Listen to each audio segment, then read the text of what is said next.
Bengals, Nick and Sam, taking you to Jungle Land. Bengals pride, it fills the air. Every week we're always there.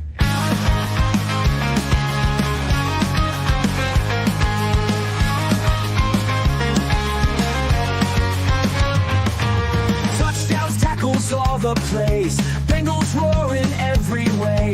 Stories, news, and game recaps. Jungle Juice, we bridge those gaps. Welcome to the Jungle Juice. Nick and Sam, let's break it loose. Cincinnati, hear our call. Bengals fans, unite us all.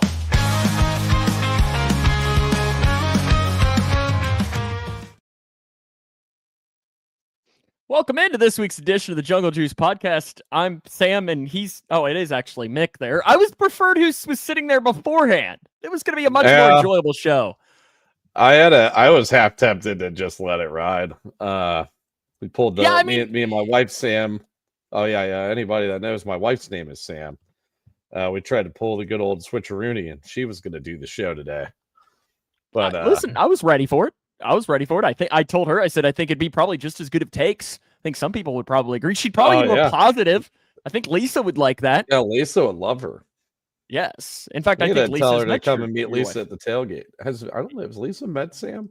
I don't know. Or I even said Rory could come, but then I was a little disappointed in her, Mick, as she was sitting there. She has never heard our intro song, but she says she listens to the podcast. This is a little awkward. Yeah. Yes, it is. Well, I was like, yeah, she's got to listen to this real quick because I didn't think she had. Was she a fan or not? She thought it was ridiculous, which it kind of is. Yeah, but we own that ridiculousness at least. Isn't that part of it? The positives, you know? I don't know. Coming up on today's show, we obviously have a ton to get to. In case you hadn't realized, there's been a little bit that's happened in the last couple of weeks. Or in the last couple of days, rather. We're going to discuss that, the Joe Burrow injury, fallout from that. We'll go through every aspect of that. We'll talk about the actual game that happened because that was wild too. And then we got a wild game on Sunday that I think everybody, when the schedule came out and CBS agreed to send Nance and Romo to Minnesota, they sent it expecting them to have Jake Browning against Carson Wentz. Are they still the ones that are calling the game? Yes. Yes, they are, because that had already been set up.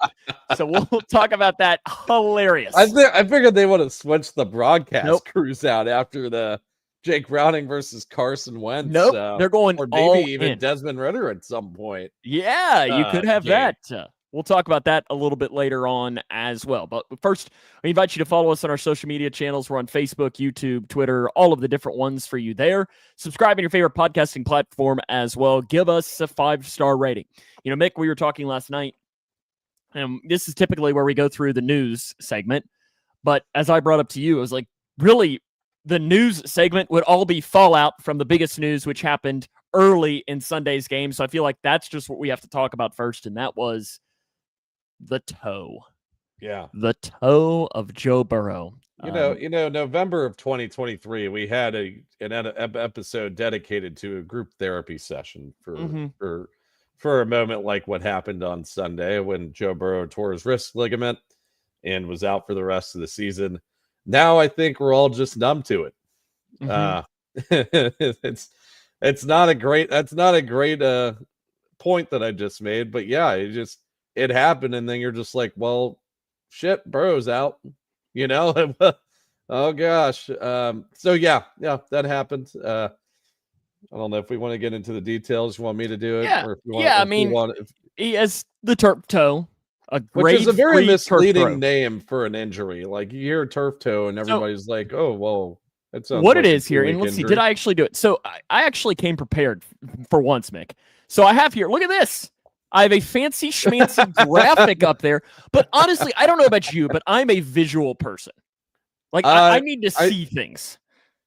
Yeah, I think that's a good way to describe it right there. And if you're watching with us, if you're listening on podcast, painful, by the way. Yes, this is what turf toe is, and this is specifically a grade 3 turf toe. So what happens is pretty much, and I'm not trying to call myself a medical professional by any stretch by doing this, but it's pretty much the ligaments that connect your toe to your foot rip.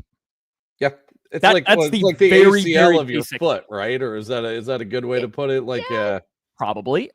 So I have a good relationship. So, for those that are unaware, I broadcast high school games, and I have a good relationship with the trainer here. And so I went up to him last night, was doing a high school volleyball game, and I went up to him and I said, "Hey, Scott, I need you to talk me off a ledge. Tell me it's going to be okay." Said, "I realize you don't know Joe Burrow. You have not checked him out. You don't know anything, but tell me a grade 3 turf toe, what would be your prediction as to how far it goes?" He says, "Well, the first thing is if he would need to have surgery." And I was like, "Well, yes, he is going to have surgery." Zach Taylor confirmed that this morning. They're still working on the date. And he didn't make me feel any better, Mick. He did not make me feel any better. I was like, this is where you're supposed to tell me, oh, he'll be okay in 6 weeks. And then my follow-up question for him after he was being quite negative about the entire situation, I said, "Okay, can I donate my toe to him? Does that work?" And he says, "No, it doesn't work that way." And that's when I just got even sadder. Yeah, can we see a picture of that again? Did you just want to look at it again? There you go. Yeah. That looks like it really fucking hurts. That looks painful. Look at that. That looks disgusting. Is there like a piece of bone in that toe? Is this Joe Burrow's actual toe? Yes, this is. I snuck into his house last night and took a picture of his toe. But like the biggest thing with it too is in the quarterback position is you have to think that since this is his left foot, this is where he's going to be landing every single time he makes a throw. Yes. And is it a pain tolerance thing? Yeah, probably. But here's the thing, Mick. It probably hurts like that has to be incredibly painful. Yeah, I would say it is. And also it's not just, and it could be the other toe. It could be his right foot. And even though he, it would be almost worse. The argument, it'd be like, oh yeah, that's the foot he has to drive off of when he throws the ball. So like, I think a quarterback is probably the worst position to really have a turf toe injury, considering how essential both of his toes are needed for. Maybe a kicker would be the only one worse. Yeah. But even then, I feel like the only one, probably the only person on the team that can sustain a turf toe is like a long snapper, and they just deal with it, right? But no, yeah, it's a brutal injury to Joe Burrow. I don't know. Maybe I'm not as remorseful right now because it's become so common just seeing these freak things happen to him. And I think I read something where they mentioned that 2% of turf toe injuries result in significant ligament damage, which is what Joe Burrow sustained. About 2% of those are considered grade 3 turf toe tears. And again, Joe Burrow's on the negative end of the variance of the injury. Here's the biggest thing when it comes to Joe Burrow. And Houday, Lisa, it was great to see you over the weekend. This dude is the most unlucky dude when it comes to these injuries. I mean, you think, the ACL, there's nothing he can do about an ACL. It just happened. And I don't know how unlucky an ACL is because it is very common in today's NFL. As far as injuries come, it is one of the more common ones in some aspects. And then you think, okay, we move forward. He has a throat contusion. When the hell do you ever see that? Have you ever seen that popped up again in a thing? Yeah. No. And then he has an appendectomy. Yeah. That bad luck, you could say. Bad luck. That is just bad luck. That's it. That's 100% bad luck. The calf, okay, you could say the calf, that might be one that, could be, maybe you could have done some things to prevent it. The damn wrist, that seems like the flukiest thing as fluky things come. And then the turf toe is just another fluky thing because I see, it's always the common thing is people want to, and it's when something goes wrong, when people are in, I don't know if mourning's the right word, everybody wants someone to blame. They want to point fingers. It's your fault. Whereas sometimes it just sucks. Like there doesn't have to be someone's fault it is. Is there someone's fault here? No, I mean, I think in this particular injury, I think, again, this was another freak thing that happened to Joe Burrow. And it's just, He's just unlucky, if you want to call it injury prone. I don't even know if would you call it injury prone if it's just a bunch of random stuff that ends up happening. That it's just exactly, Lisa. I mean, things just happen. Now, I do think like people have been talking, pretty much the entirety of the past 2 days. Oh, well, the Bengals haven't put a line around Joe Burrow and haven't protected. It's BS. It's just really, we're going to go with this narrative again that the Bengals haven't fixed the offensive line. Yeah, I mean, I agree. The offensive line hasn't been good each of the past 5 years, but you can't say the offense or that the front office hasn't tried to address this offensive line either through early draft picks, through free agent signings. Hell, they signed the most prized tackle free agent on the market in 2023.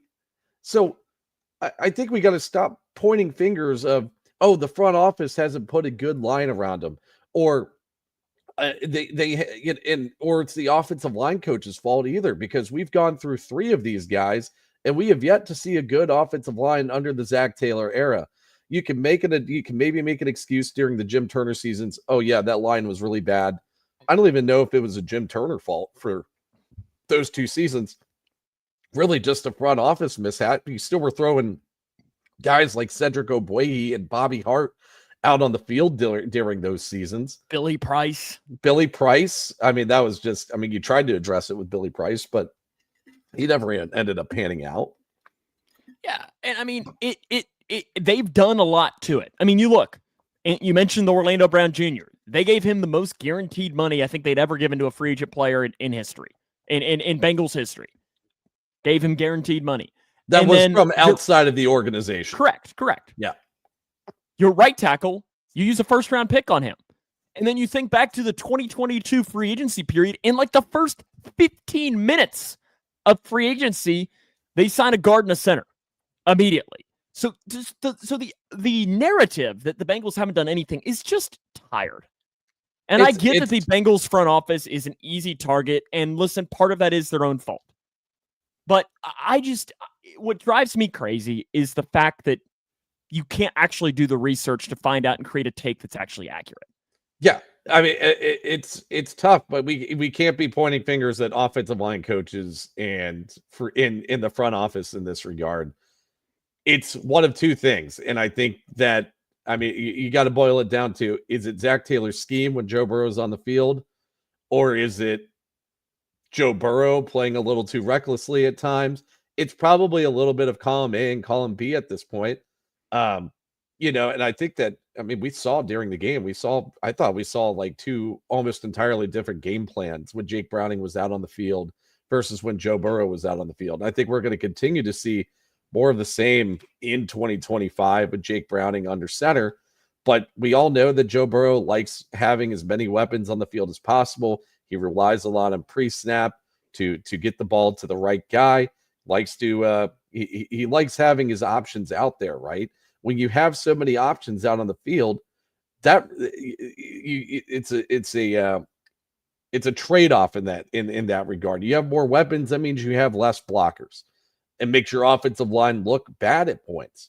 So yeah, that makes Joe Burrow more susceptible to hits. It makes him more susceptible to sacks. I don't think that Zach Taylor is just saying, oh, hey, we're just going to put these weapons out, Joe Burrow, and you're just going to have to deal with it. I think that's a decision that Joe Burrow probably wants, right? Like, that's not. Well, yeah, because Joe Burrow's philosophy when it comes to this is if I hold on to the ball one more second, I could make a play. Yes. That's his philosophy. And listen, how many times has it worked? It works a lot. It does. It does. So that's where, the Andrew Luck comparison, I just don't think it's an accurate one, because in a way it kind of is. Sorry, go ahead and finish your point. But yeah, no, I don't think it is, because it's just, yes, is he taking hits? Yes, but they're 2 different quarterbacks. Yes. So and that's kind of the thing. I just think it's a tired one. I think it's a similar comparison in 2 ways.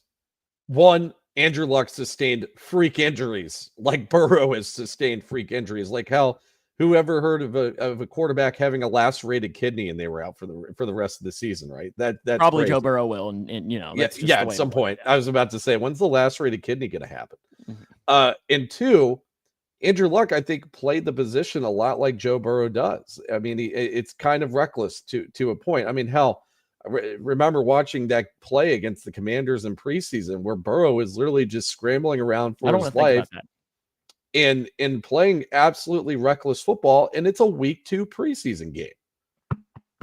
There you go. At least I'm knocking on wood. For or against the lacerated kidney. Not that it doesn't happen. We don't need it to happen. Yeah, I do see this too, and I kind of wanted to go in here. And Leroy's not a Bengals fan, but has it been weird to you? Like, do the Bengals go with Kirk Cousins or Jake Browning? The answer, Mick, can I say 0% on Kirk? I think it is a 0% chance. I think it's like Kirk a Cousins negative 500,000 million there's percent that no Kirk chance. Cousins is our quarterback. But has it been weird? Like, is it just me, or is it weird that there have been all of these? Let's go get Jameis Winston. Let's go get all of these random backup quarterbacks when Jake Browning, I feel like, is better than most of them.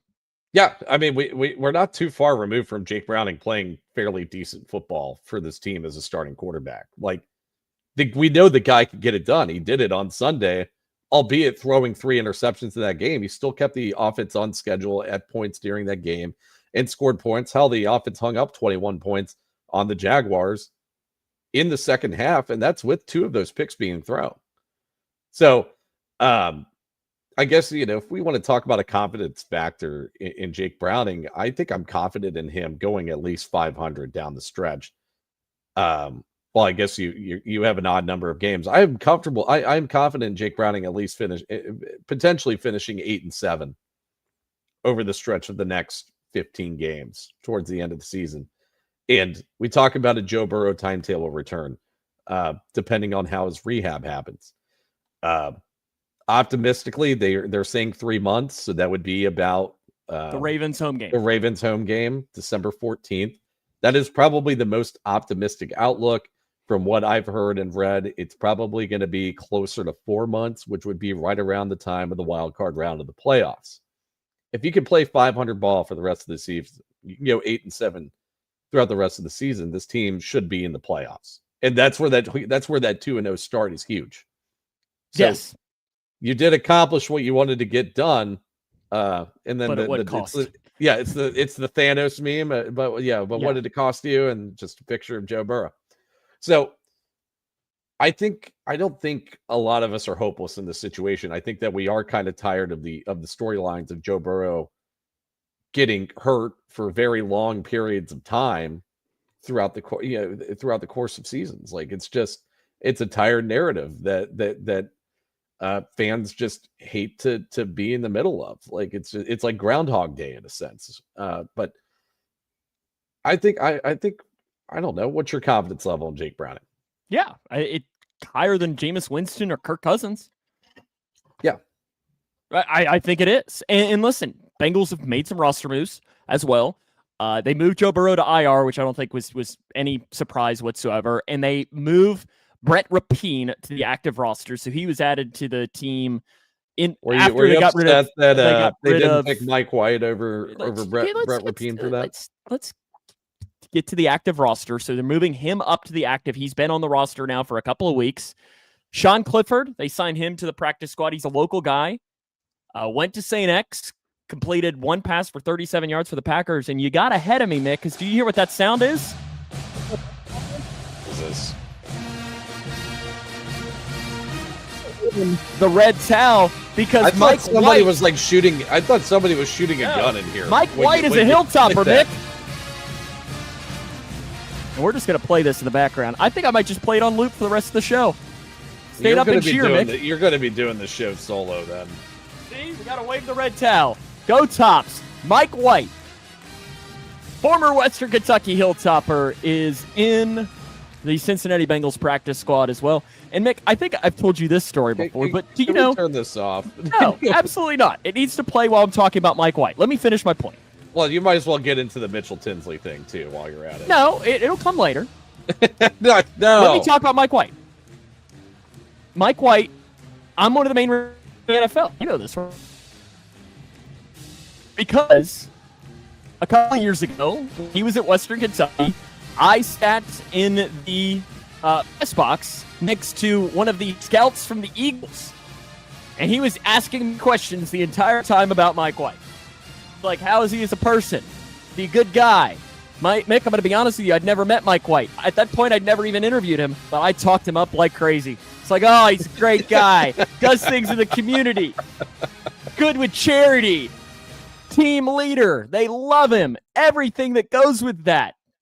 So, yeah, because of that, I clearly hyped him up. And, I mean, he got drafted by the Cowboys, which is pretty much the Eagles, right? Maybe the exact opposite. But, so, yeah, I was really excited to see Mike White. And listen, Mike White torched the Bengals when they played him a couple of years ago, had the best game of his NFL career. But I think this is a good depth piece for the defense, for the quarterback room. And Sean Clifford, I think, he's there too. And it's good to have a local guy in there. The Bengals love to have a local quarterback on their practice squad. Shout out to Drew Plitt, right? Yeah. Shout out to Drew Plitt. So yeah, I guess that is our backup quarterback solution. No, we are not trading for Jameis Winston. No, we are not trading for Kirk Cousins. No, we are not signing Ryan Tannehill out of retirement. I don't think anybody ever even mentioned doing that, actually. I was going to say, have you seen that? No, but I thought that somebody would have. I saw Brady. Yeah, no, we are not going to call up Tom Brady's agent and get him to unretire. Also, considering he is a part owner of another NFL football team, and that would be a conflict of interest. No, we're sticking with Browning. We've seen him win games throughout his course during the 2023 season. If you want to throw the Browns game in there and include the Ravens game as well, in which he played, I think, the majority of that game, he was 4-4 during that season as the starter of the team. That's 500 football. Theoretically, that's all you need to get into playoffs. One game over 500. He's 5-4 as a starter if you include the Jacksonville Jaguars game from this past Sunday. Yeah, I think the confidence level is absolutely there for him moving forward. Okay, let's go into the game. Bengals Jags. You know, we've talked a little bit about Jake, but first I think we got to I've enjoyed seeing everyone's reaction shots. So if you were a season ticket holder, they took pictures around the stadium at random moments during the game. And I very much enjoyed seeing these. And so, Mick, I've pulled a bunch of ours, and some of them are in GIF form and some of them are in picture form. So this is just a random one. I think this was the Jake Browning play at the end. I think this is what it is. This was our reaction to that. You're a lot more stoic. I'm a lot more excited, I guess. That's what they call me. They call me the stoic guy.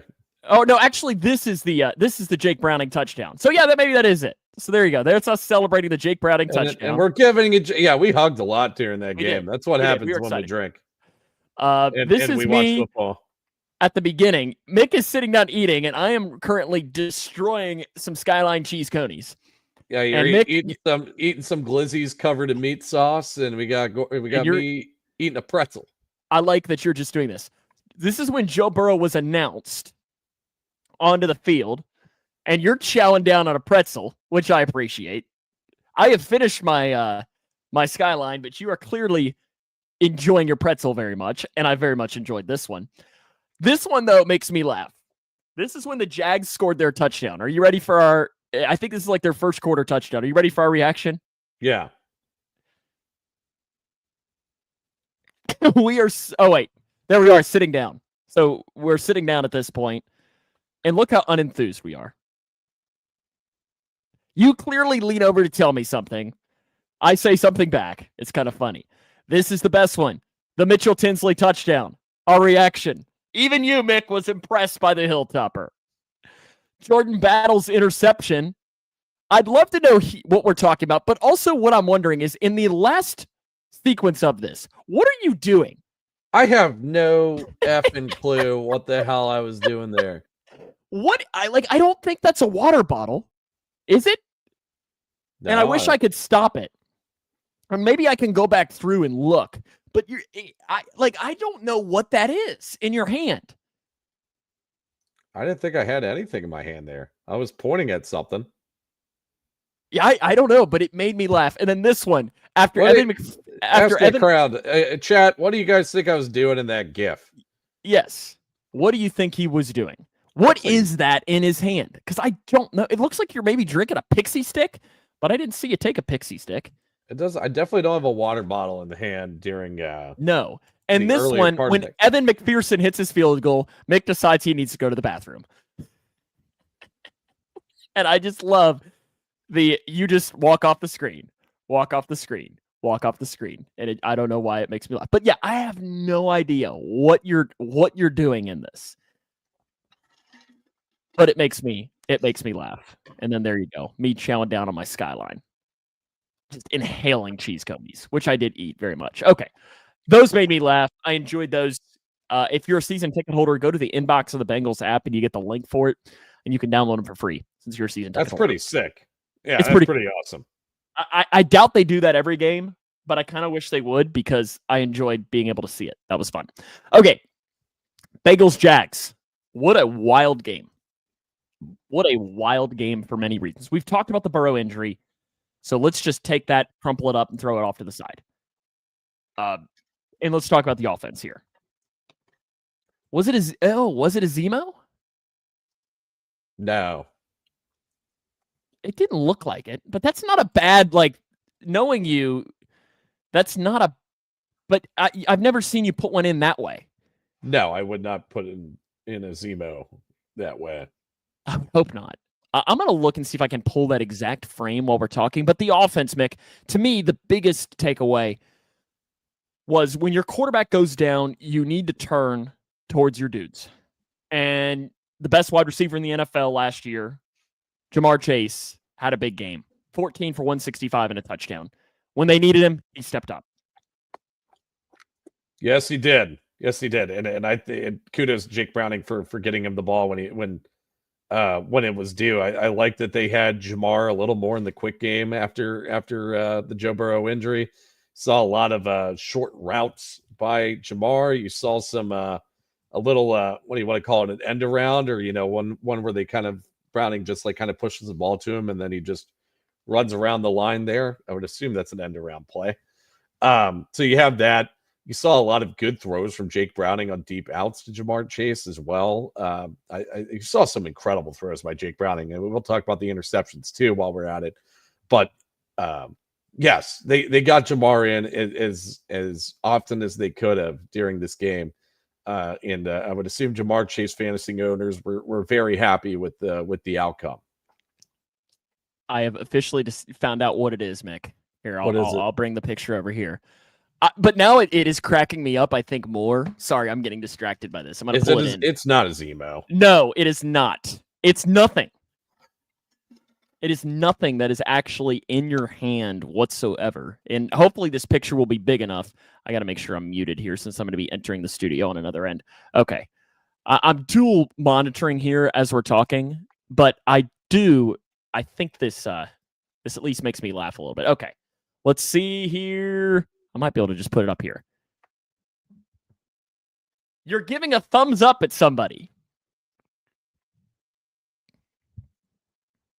Who am I giving a thumbs up to? That's what I'm wondering. Jax Hill, thumbs up. That's how I celebrate. This is the Jordan Battle interception that this happened. Are you just giving a thumbs up to Jesus? Maybe. I don't know. But I don't like that as much. But here it is again, the video. So I guess now I can see that it is a thumbs up. But I'm wondering, was I saying that it's good? Because it was like a tip drill interception, right?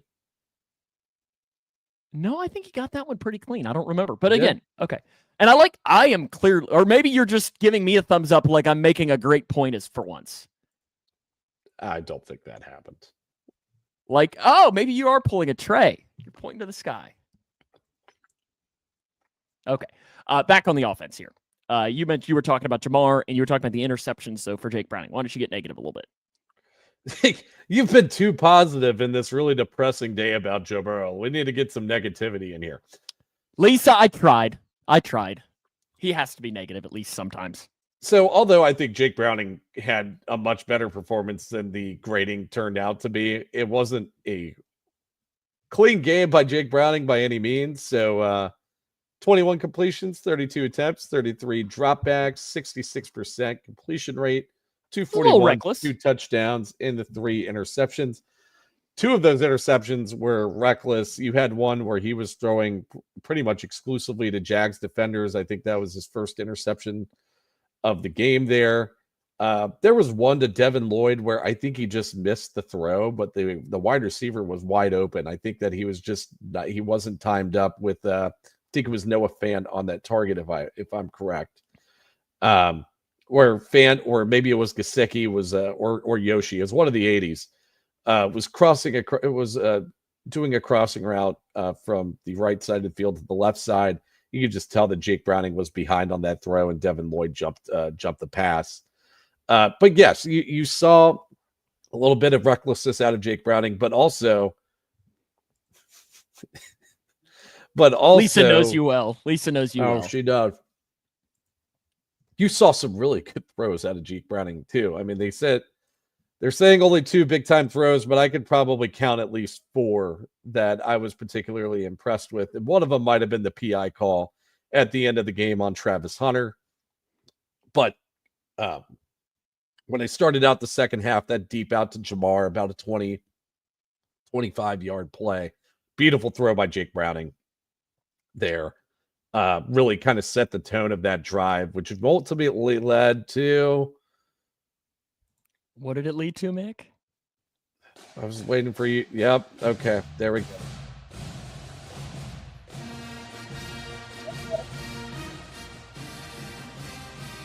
Got to get it ready here. Mitchell Tinsley. My Hilltopper. And hey, you can't say anything because here was your reaction to that touchdown.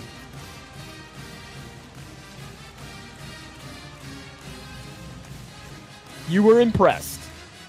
Yes, it was a very good touchdown for Mitch Tinsley, who finished the day with 1 reception on 1 target for 13 yards and a very nice one-handed touchdown grab. It was great. It might be one of the best catches I've seen in recent memory from a Bengals player. And is Mitchell Tinsley just the guy? Is he just the guy you throw to on the far end of an end zone and just hope he can better Auden Tate? He can poster, huh? He's better Auden Tate. He's better Auden. He's Auden Tate, but he doesn't have a 6'7" frame to him. He's only 6 feet tall. Yeah, I mean, but it was interesting because you got to think, who is Mitchell Tinsley probably getting most of his balls from in practice? Probably Jake Browning, the guy that threw the touchdown to him. So and also the guy that threw the 2 touchdowns to him in the Commanders game.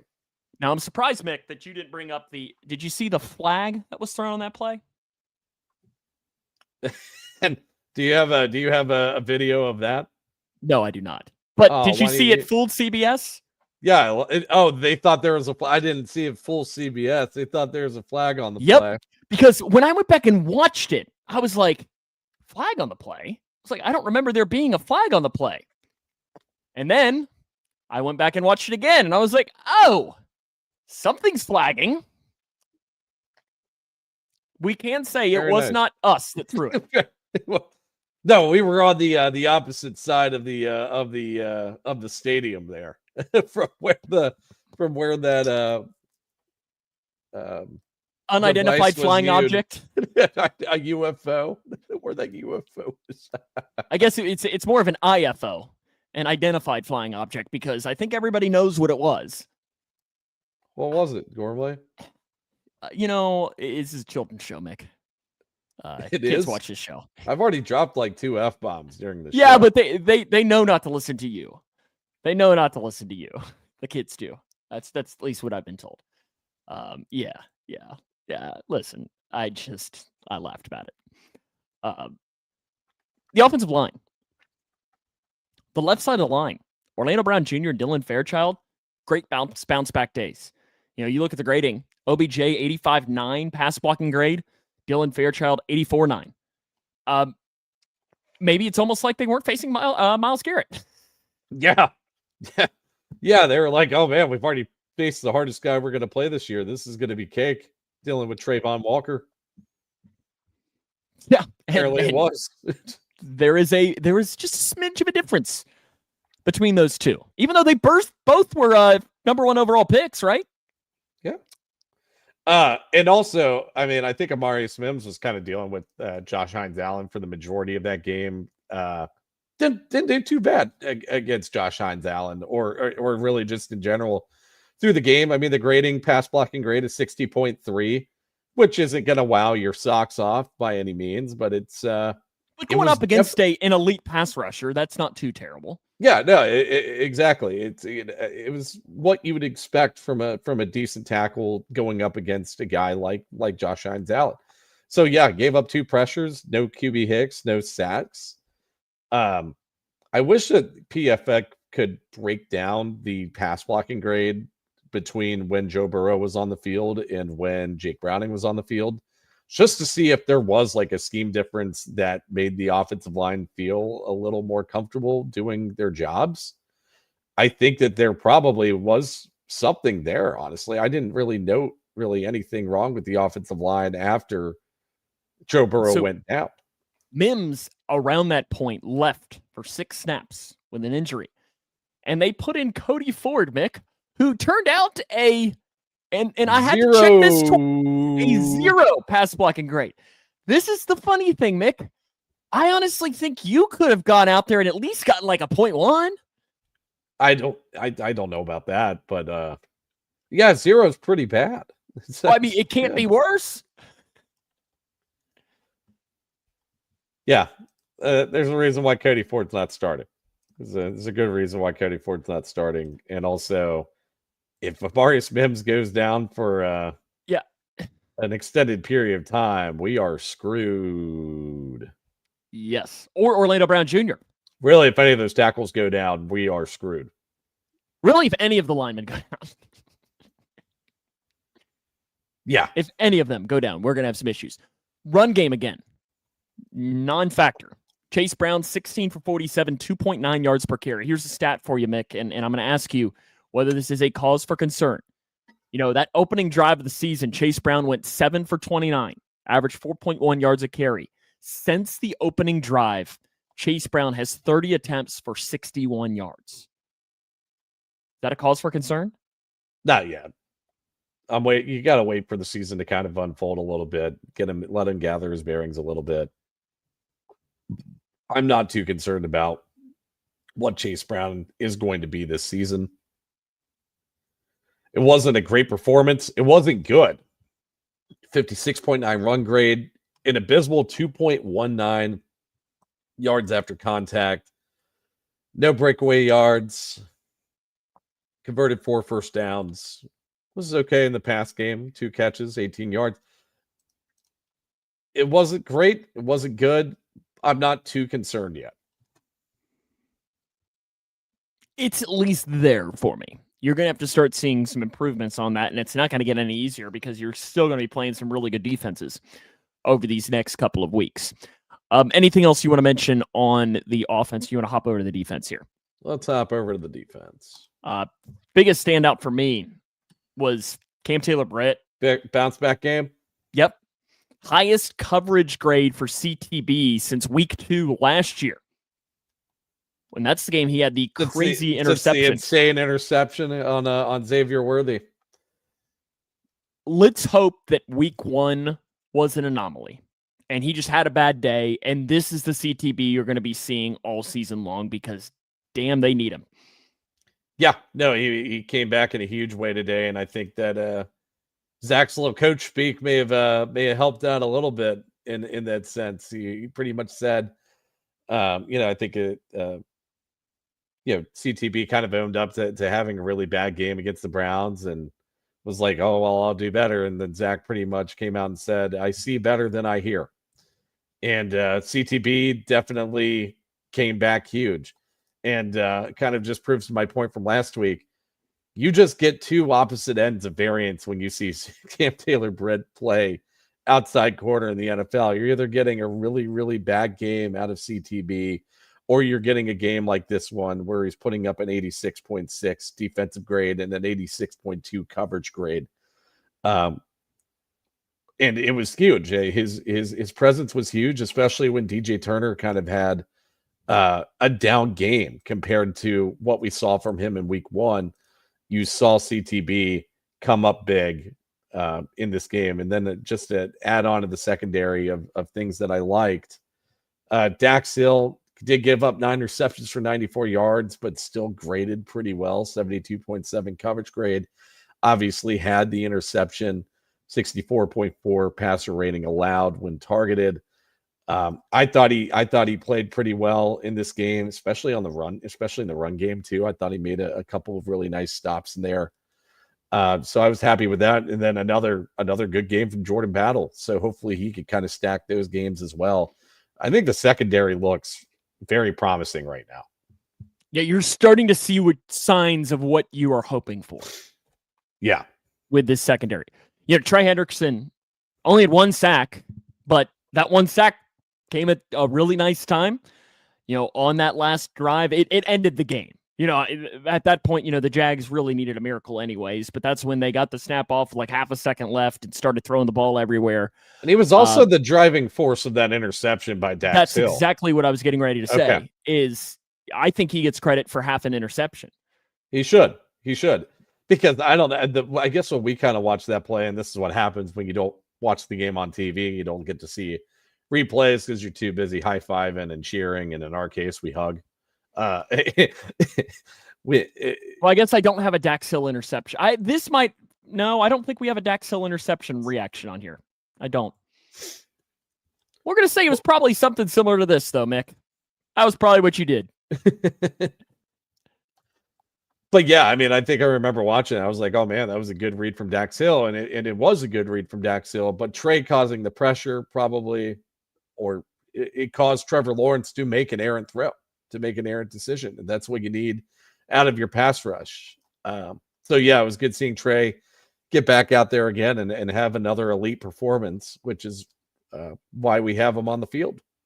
Demetrius Knight, his snaps took a major step back last week. He did struggle on the field. You saw a lot more Oren Burks. You read anything into that? No, I mean, it's just, Demetrius Knight's a rookie. He's going to make rookie mistakes. Did not have a good game in general. Did not grade good in run defense with the 46. Did not grade well in coverage with the 54. Oren Burks came in and played much better than Demetrius Knight. So I don't think it's a cause for concern or, a hamper on Demetrius Knight's outlook. But, when you have a rookie in there that's been playing a lot of snaps and he doesn't have a great game, sometimes it makes sense to take him off and try to have him gather his bearings a little bit. I think overall the defense, you're seeing some signs. And now without Joe Burrow, you're going to be relying on that defense even more. Because you're going to probably be playing some games where you're going to be struggling more on offense than you would if you had Joe Burrow. So because of that, you're going to need some more of these young guys to really start stepping up. Anything else you want to jump into this into the Jags game, into the Vikings game? Yeah, I mean, I guess the only other point is that we got the win. That was great. We did have a lot of luck go our way again for a second week in a row, which isn't a bad thing. I'll take it. But sometimes it's better to be lucky than good. The Brian Thomas drop at the goal line on 4th down was a good thing that went our way. And then I don't know if that PI on Travis Hunter was really a PI. It's close. Now, the Brian Thomas, I think they would have stopped him. I think because he caught that a yard short of the line. And you had, I think, Logan Wilson crashing down on the play. It would have been close, but I think they might have been able to stop him, at least on that play. So maybe that was it. Lisa said it was the hottest game in recent memory for me. I can only imagine how hot it was on the turf for the team. These are the days where we're lucky that we're on the shaded side, right? Because it wasn't too terrible for us on the shaded side. No. And makes sense that the Jaguars had their little tents over their benches. Yes, they came prepared. All right, let's jump into the Vikings game. I mentioned as we started, 1 o'clock on CBS, Jim Nantz and Tony Romo will be on the call.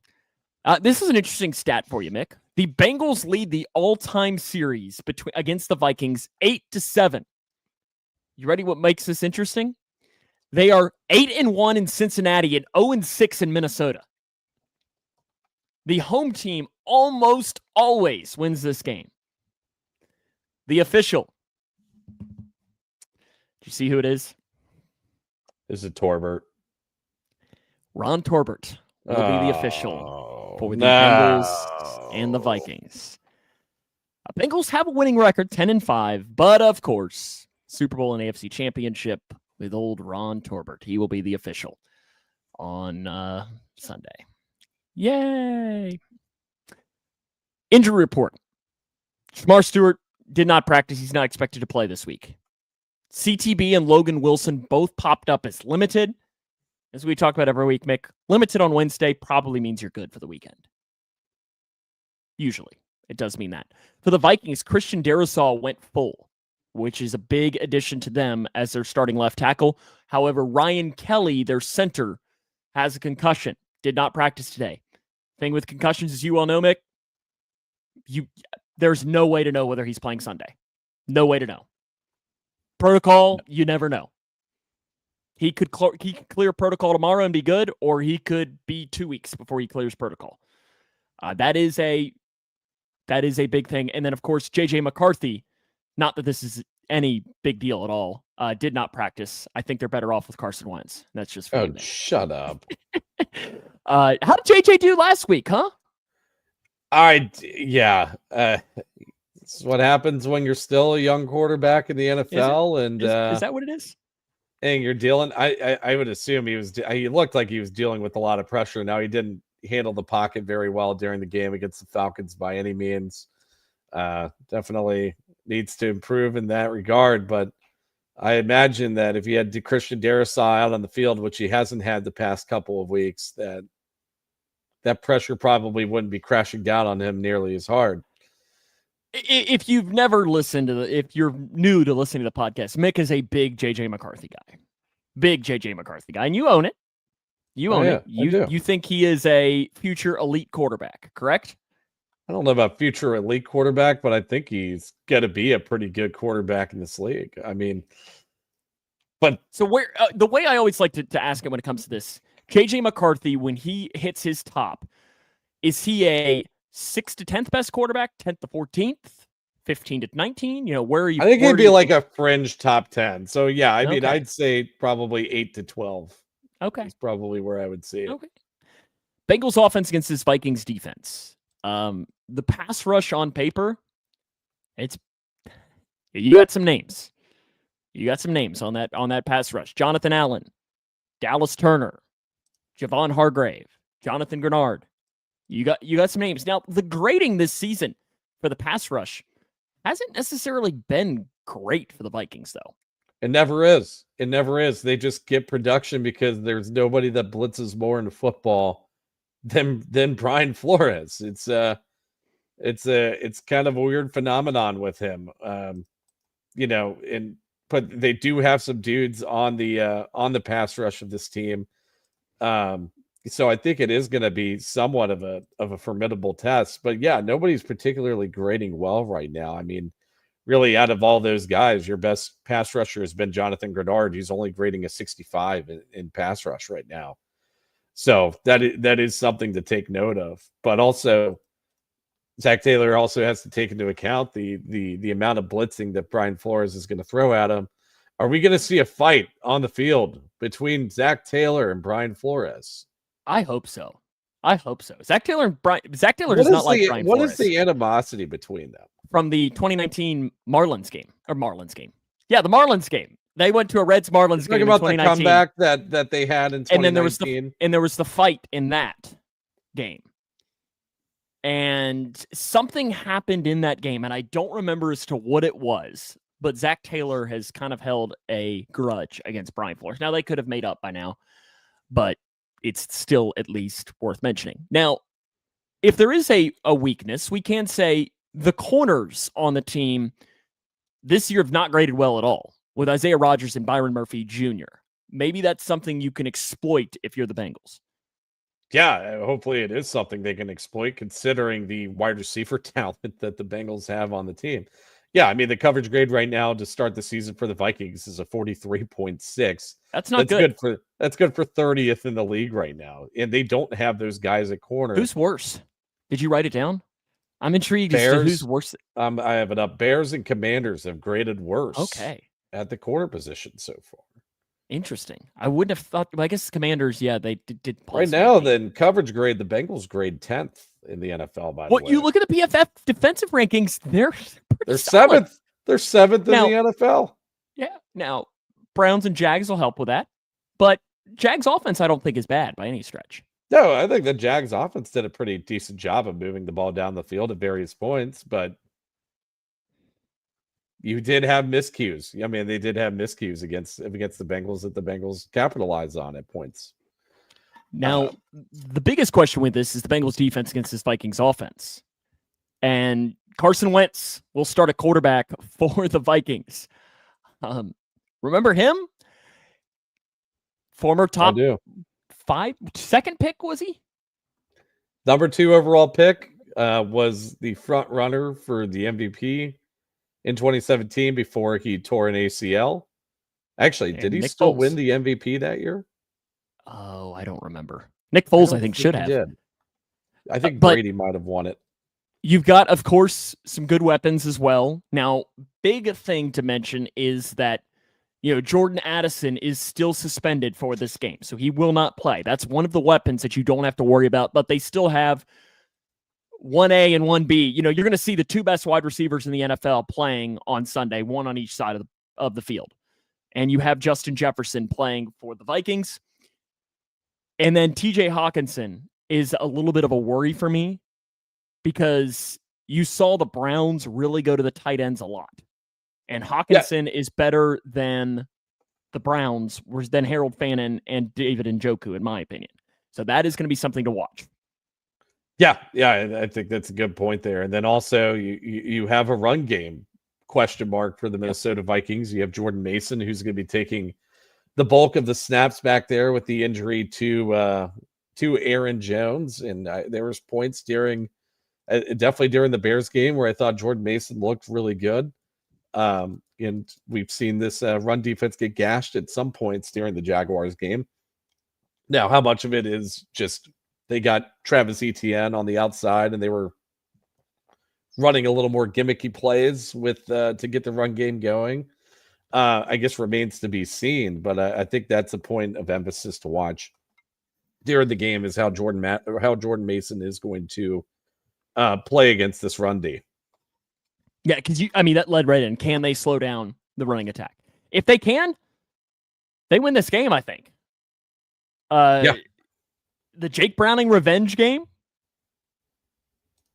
Again, We're going to get another great soundbite out of. I hope so. I don't Never even should know have cut me. Can you never, or can you? You can't even cut. You can't top that though. What are you going to say again? Like, what do you? Jake the Snake. He's ready to roll. Okay. You want to jump into some picks here? Yeah, let's do it. Lisa says 24-21 Bengals. Welcome to the bright side, Mick. What are you going to do? What's your pick? I don't think it's going to be a clean score. No, it's going to be ugly. I think it's going to be ugly. I'm going to go 19-16 Bengals. We're going to see field goals in this game. You had a very similar score for me. But I'm going to go Vikings 16, Bengals 13. Really? Yeah, You played too much into the home away stats of Minnesota games. Don't bet against the trend. Don't bet against the trend. It's a tough place to play. Jake Browning, I'm sorry, Lisa. I hope I'm wrong. And if I'm wrong, I give you all the permission in the world next week to talk all the crap you want. But I don't know. If this game was in Cincinnati, I think I'd pick the Bengals even without those stats. But I think the road game is going to be just enough to give them the little bump over top. And I'm just worried too about a Brian Flores defense that is relatively healthy, with their pass rushing against this Bengals offensive line. I hope I'm wrong. All right, so you're going with the Bengals loss 16-13, low scoring, ugly game. I'm going 1916. Bengals win. Look how how the turntables. Yes, it does. Yes, it does. Which guarantees this game's probably going to be like 41-38 or something now. That we're both calling it an ugly, mucky game. It's going to be something insane. A shootout. Now the last Vikings game with backup quarterbacks, which was entertaining. Conveniently the last game that we saw the Bengals and Vikings play, which wasn't that long ago, was a pretty clean score game. It was 27-24. Shout out to T. Higgins, one of the best catches we've seen. Or I guess one of the best plays. That's one of the best T performances we've seen as a whole. That was almost what got him paid the first time before they tagged him. I guess that's what got him tagged. I think T might be due for another huge game here. We haven't seen him truly take off yet. Had a really nice catch during the Jaguars game, but I maybe it's time for maybe it's T time. This is a Jamar game. I feel like Jamar is wanting to go off because it's Jettis on the other side. You're gonna fall for the prop bets here. It's the Cuban Missile bet from the or not the is it the Q? What did they call it? It wasn't Cuban Missile bet. What was the there was like a twin bet between the O'Neal Cruz and Ellie De La Cruz during the Reds Pirate series that came up a while ago. Oh, cruise missiles. It was a cruise missiles bet. You're thinking Jay Jettas and Jamar Chase are just gonna try to one up each other the entire game, which would be really fun to watch. It would be very, and that's where you almost wish it was Joe Burrow and then the Vikings had a competent quarterback that you could, and again, that's just for you. Maybe Sam Darnold, they'd be better off. We could see him go back and forth and take shots. That would have at least been an entertaining game. Oh, wait, sorry. They do have J.J. McCarthy. I forgot about that. I did watch him play one good quarter of football in the NFL and 7 terrible ones. That won him the game. Yes, because Caleb Williams is even worse than that one quarter of football. Oh, okay. Confidence level, you have more than I do, but I don't think either one of us would be genuinely surprised no matter what happens in this game. Yeah, I mean, I think that, again, this is your stretch of schedule where you need to capitalize and get wins, even if Jake Browning's on the field, if you want to stay in the playoff hunt. And because after this month, after the Broncos game, it gets dicey pretty quickly. You got Lions, you got Packers, you got Steelers 3 weeks in a row. Those are going to be grudge matches. So let's say those 5 games. What do they need to go to keep on the trend in your eyes of being a team that you legitimately think can make the playoffs? Those 5 games? Yes. 2 and 3 at the very least. Okay. What do you think they go? Just right off the bat, I would probably see 2 and 3 is probably about where you're looking at. I'd say 2 and 3. I think that even if they don't win the Broncos game, they'll find a way to sneak out one of those 3 games. It's not going to be the Packers game, but they're going to find a way to sneak out the Lions game or the Steelers game on Thursday Night Football. Yeah, but see, I think 3 and 2 is there because I think you're thinking at home, Lions and Steelers, you could win those 2. Packers, I agree with you. I don't know that you could win that one. And you split Vikings and Broncos. I don't think that's crazy. Yeah, I mean, I think they win these next 2 games. Lisa says 5-0. Or maybe 4-1. How about her getting a little? I guess Jake Browning bringing a little pessimism out in Lisa there for saying the 1 loss. You're rubbing off on her, Mick. I don't like that. We're gonna lose our 1 viewer. Oh, that'll wrap us up here for this. Do you have any other final takes? No. Anybody that's feeling, depressed over this Joe Burrow situation, you're not alone. It sucks. I love watching Joe Burrow play football. It's really fun to watch. Makes really fun plays. Plays the quarterback position in an admirable way. But I think we're in decent hands with Jake Browning down the stretch. So hold out a little bit of hope for him. We did have the conversation in the Houday Nation group chat earlier. Somebody brought in the point saying, what if Jake Browning leads the Bengals to the Super Bowl and they win? Let's say Burrow's out for the year and Browning wins the Super Bowl with his team. Like, what do you do if you're the Bengals? And what I said is, you're tagging Jake Browning. You're tagging Jake Browning? Yes, you're absolutely tagging and trading Jake Browning. So you're gonna tag and trade them. Yeah, Okay. absolutely. Why wouldn't you? Because you're That's, telling me if Jake Browning won the Super Bowl, you could get a first or second round pick? Are you hit with the cap burden if you tag and trade a player? I honestly don't know. I didn't look into that. Because, I mean, let's be real, man. Is that going to happen? No. No, but Jake Browning's going to get paid if he. He is a restricted free agent though this year, so the Bengals can put a second round tender on him, which means that if they get the opportunity to match, and if then you get the second round pick in there, and I need to read up on all the rules with that. So at least that is a factor there. Lisa says she'd be going to a parade. This guy's just never going to get paid. He's the life of a backup quarterback. God damn. The life of a backup quarterback. No, yeah, they would be using that exclusive rights free agent tag for sure. Absolutely. Alrighty. I think that'll wrap us up. Remember to follow us on our social media channels, Facebook, YouTube, Twitter. We're also on your favorite podcasting platform. Make sure to subscribe and give us a 5-star rating that way as well.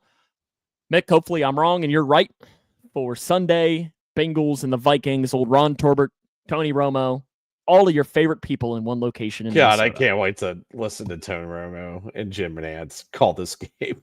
And Tracy Wolfson. Tracy Wolfson between Jake Browning and Carson Wentz. I think Tony Romo might show up drunk.